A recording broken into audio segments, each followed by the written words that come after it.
And over the years, the last few years in particular, I've found myself thinking and wishing that more of the climate of Texas in the winter was just like that of Florida.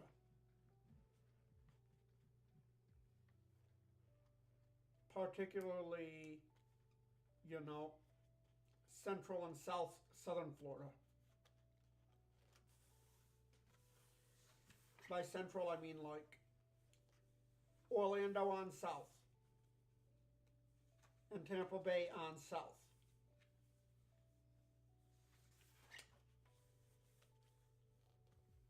Where there's more days in the 70s and 80s in the winter.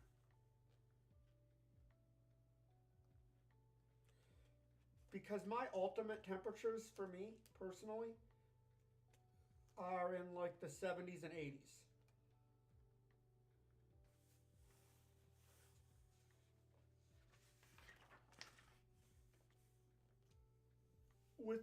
With generally lots of sun,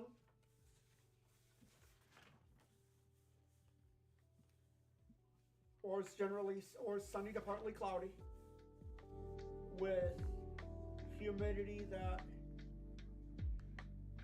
I'll do some humidity, even a high humidity day here and there, but I would that the humidity would stay in check. Or for me, at least just make it so I don't need gills to breathe.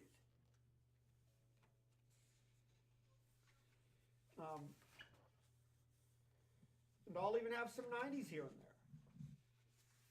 But again, provided that the humidity is kept in check. And I was just looking at, because I was curious about, Tampa pools and winter. And I found out just today, because I was curious, that in the city of Tampa, in the wintertime, now for the city of Tampa in general, there are 12 city-ran pools. Here's what I found surprising.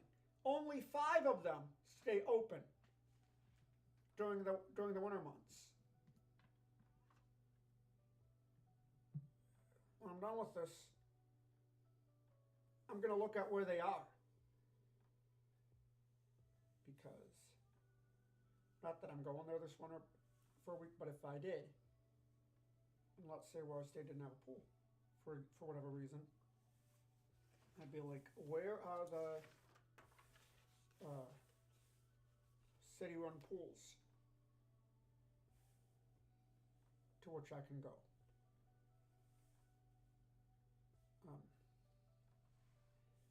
In addition to the beach, because if it's really nice and sunny out, it would just be cool to be at one and be like, how do they do city pools different here than what they do in like Michigan? Another couple of the other city pools that I've been to before were in Ohio. And one in Chattanooga, Tennessee. And those of you who know me well know that I love that state to the south a lot, as well as Tennessee. As far as non-southern states, my favorite state to be in, by non-southern, I think of Florida as a southern also, so. As far as non-southern, I would say my favorite would be Ohio, honestly.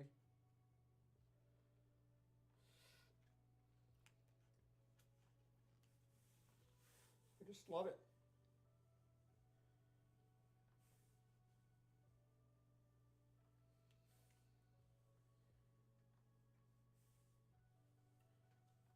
So we have some football scores to get to. But we will get to those at the end.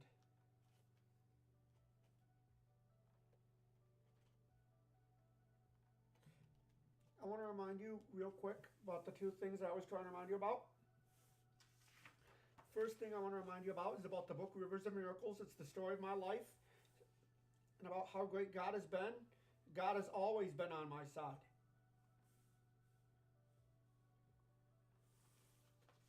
No matter what we face, no matter how rough it's been, whether it's been a rough day, rough week, rough month, rough year, rough whatever, God's been there, helping.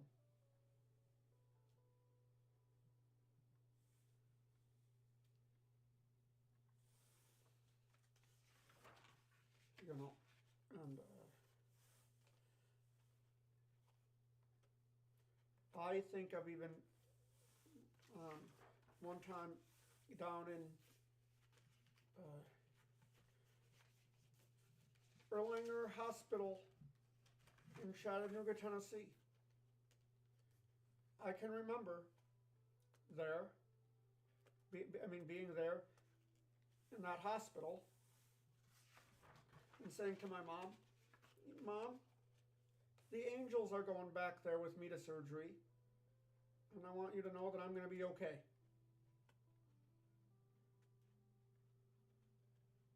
Apparently that was the time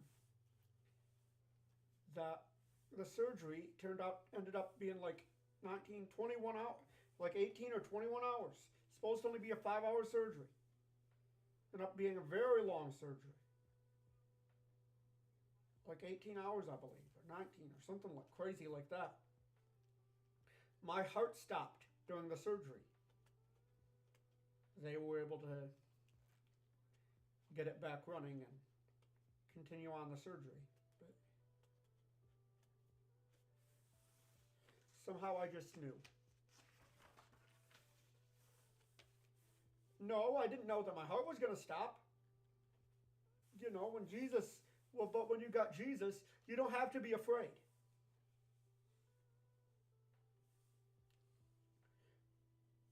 A little 5-year-old me wasn't afraid of the surgery, but obviously, I had wished I could have ate breakfast, and stuff like that. Wished I didn't have to have a little tubey tube, touch my nose, which when I felt that, in my mind, that generally to me, that was a sign that I was going to have surgery.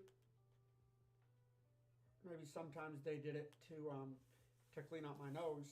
A couple times, I think. I think there was a couple times they did it to clean out my nose when I was not having surgery. But generally, it meant I was having surgery at that time. And, but like there was, didn't like getting my arm poked after I showed up to the hospital to have surgery. But,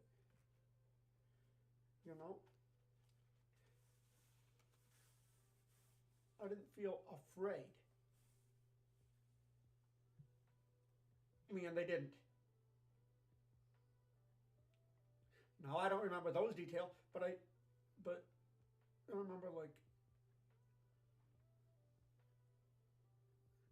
maybe it was that flight or maybe a different flight.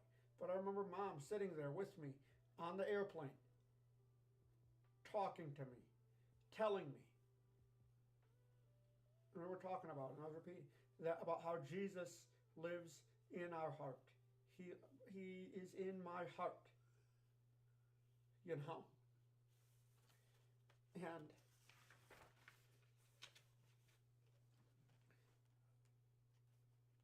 I think she was doing that to kind of let me know. Rivers, you don't need to be afraid. You don't got to be in fear. Because Jesus is in your heart. You don't got to fear the surgery. Or whatever.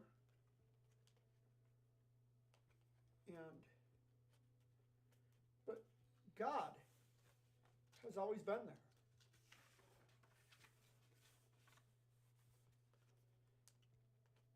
Sometimes you can have that feeling and wonder in your mind, okay, where is God? It's been so long. Did God suddenly fall off his throne or whatever? Like, what happened? But you know what I've never heard my mouth say? My mind? But I know I've never heard I've never heard my mouth say, God, where are you? I've always known that he was there.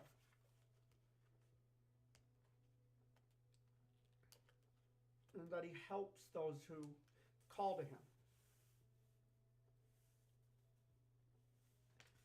You know? And there were times that I needed help and I called on his name.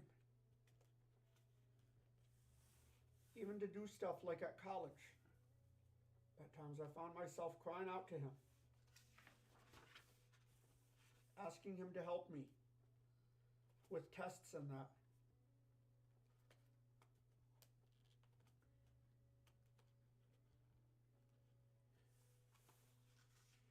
And I think, and like one time I was like, in my mind, I'm like, how am I going to pass this class? How?